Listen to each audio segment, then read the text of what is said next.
कहानी नीरू की है। पंजाब की नीरू की शादी दिल्ली के राहुल से होती है। दिल्ली कितना बड़ा शहर है ना, लेकिन आप लोगों का घर तो बहुत छोटा है। हमारे पंजाब में तो ये बड़े बड़े घर होते हैं कि मजा ही आ जाता है। कोई बात नहीं नीरू, मैं भी तुम्हारे लिए बहुत बड़ा मकान बनाऊंगा बहुत जल्दी। नीरू के पिता जहाँ पंजाब के जाने माने व्यापारी थे, वहीं उसका पति राहुल दिल्ली में एक सिंपल नौकरी करता था। माँ, यहाँ तो घी मक्खन इतना महंगा है कि क्या बताऊं। मैं तो तरस ही जाती हूँ घी खाने के लिए। नीरू की माँ को ये सुनकर बहुत दुख होता है। मेरी बेटी को घी नसीब नहीं हो रहा है और ये बहू यहाँ बैठकर घी में शक्कर डाल रही है। देख वनिता, मैं साफ कह रही हूँ, इस घर में जितना घी आएगा उतना ही मेरी बेटी के घर दिल्ली भी जाएगा। अरे ये क्या बात होती है माँ जी? बेटी का उतना ही करो जो अच्छा लगे। अब क्या मायके से घी और मक्खन तक की सप्लाई करोगी आप? हाँ, मेरी बेटी किसी चीज को तरसे मुझसे बर्दाश्त नहीं होता। अब क्या था, नीरू के मायके में 2 किलो घी आता तो 2 किलो दिल्ली जाता नीरू के पास। एक दिन, माँ बड़ी गर्मी पड़ती है दिल्ली में। इस घर में तो एक ही एसी है और वो भी ड्राइंग रूम में। सारा परिवार एक ही कमरे में सोता है। हाँ बेटा, वो तो हर घर की कहानी है। यहाँ भी एक ही एसी है। अरे बिल इतना आता है कि क्या बोलूं। तभी वहाँ राकेश आ जाता है। माँ, थोड़ी देर में यहाँ कुछ प्लम्बर आएंगे मेरे कमरे में एसी लगाने। जरा ध्यान से लगवा देना ना माँ। ओए, ऐसे कैसे तेरे कमरे में एसी लगेगा? हाँ राकेश, एक बार बात तो कर लेता। अरे पापा, वो वनिता को गर्मी में नींद नहीं आती। ड्राइंग रूम में सबके साथ सोने में वो अनकंफर्टेबल है, इसलिए। अरे पूरे परिवार के साथ वहाँ तेरी बहन नीरू भी तो सोती है। वो नहीं हो रही क्या अनकंफर्टेबल? समझ रहा है ना? अगर एसी लगेगा तो एक दिल्ली में तेरी बहन के कमरे में भी लगेगा, तभी तू लगा सकेगा। राकेश वनिता को सारी बात बताता है। वनिता करती भी क्या, मन मारकर बैठ जाती है। माँ, ये लोग ठीक नहीं है, क्या करूं मैं? अरे बेटी, यहाँ आ जा, तू यहाँ आकर रह ले। अरे छोड़ दे ऐसे पति को। कैसे छोड़ दूं माँ? समाज क्या कहेगा, लोग क्या कहेंगे? वैसे भी मेरा एक बेटा है मयंक। अरे हटा बेटा, तेरी उम्र ही क्या है, इतनी परेशान रहेगी तो काम कैसे चलेगा।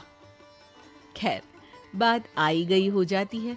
माँ को लगता है कि नीरू ठीक है, तो वहीं नीरू के मन में एक ही लाइन चल रही होती है, यहाँ आजा। माँ ने तो बोल ही दिया है कि यहाँ आजा। बस मयंक थोड़ा सा बड़ा हो जाए, इन गरीबों को छोड़कर मैं वापस माँ के पास ही चली जाऊंगी। वो इसी सोच में बाजार में चल रही थी कि मैम, आपका दुपट्टा जमीन को छू रहा है। नीरू जैसे ही उस लड़के की तरफ देखती है, देखती ही रह जाती है। हाय रे, कितना सुंदर लड़का है ये। अब क्या हुआ? मैंने कहा आपका दुपट्टा। तो खुद ही उठाकर दे दो ना। लड़का समझ जाता है कि नीरू उस पर फिदा हो चुकी है। वो उससे उसका नंबर लेकर चला जाता है। अब क्या था, नीरू और रोहित में लगातार बातें होने लगती है। मैं हरियाणा का रहने वाला हूँ, यहाँ एक बड़ी कंपनी का मैनेजर हूँ। अच्छा, और कितने बच्चे हैं तुम्हारे? बच्चे? अरे मेरी तो शादी भी नहीं हुई है। तुम बताओ, शादी करोगी? नीरू शर्मा जाती है। अब लेकिन मैं तो पहले से ही शादीशुदा हूँ। मुझे फर्क नहीं पड़ता, बस तुम शादी कर लो, भाग चलते हैं। बहुत पैसे वाला हूँ मैं, हमेशा खुश रखूंगा तुम्हें। नीरू रोहित से मिलकर सारा प्लान बना लेती है और फिर एक दिन घर से भाग जाती है। दोनों शादी कर लेते हैं।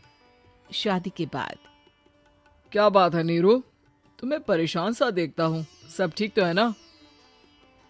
हाँ हाँ, सब ठीक है।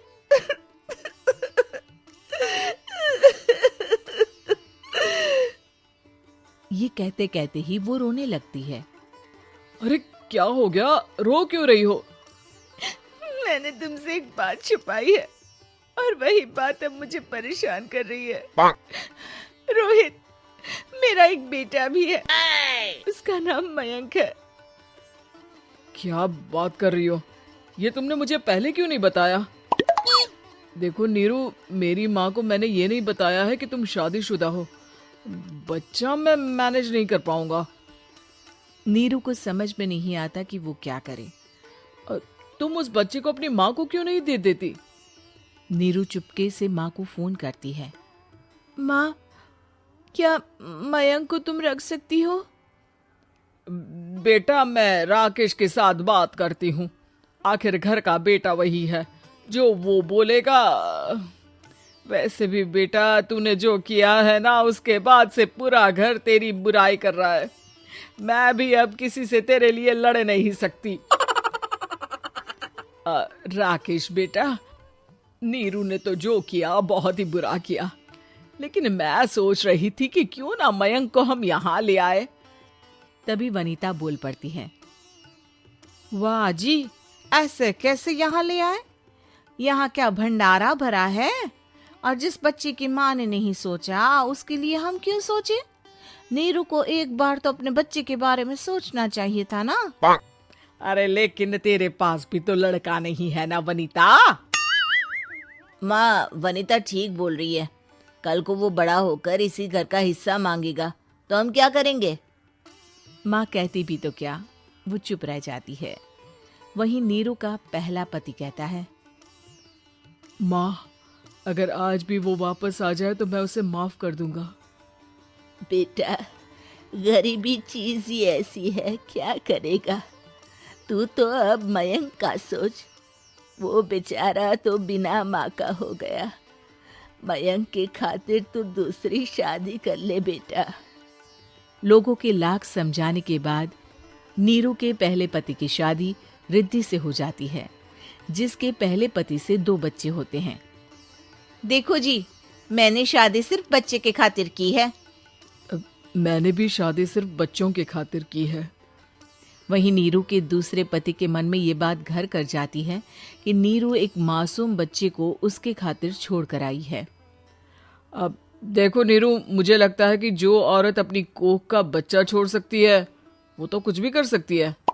कल को तुम्हें मुझसे अच्छा कोई मिल गया तो तुम तो मुझे भी बाय बाय कर दोगी ना।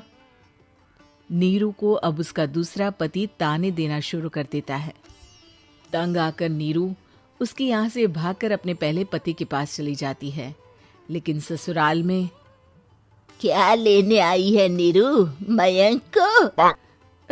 नहीं नहीं सासू माँ, मुझसे गलती हो गई, मुझे माफ कर दीजिए।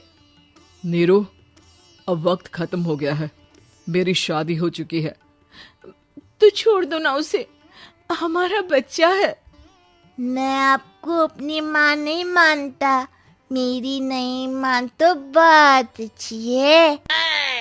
नीरू मयंक की बात सुनकर समझ जाती है कि उसके पास अब ना आसमान रहा ना ही जमीन।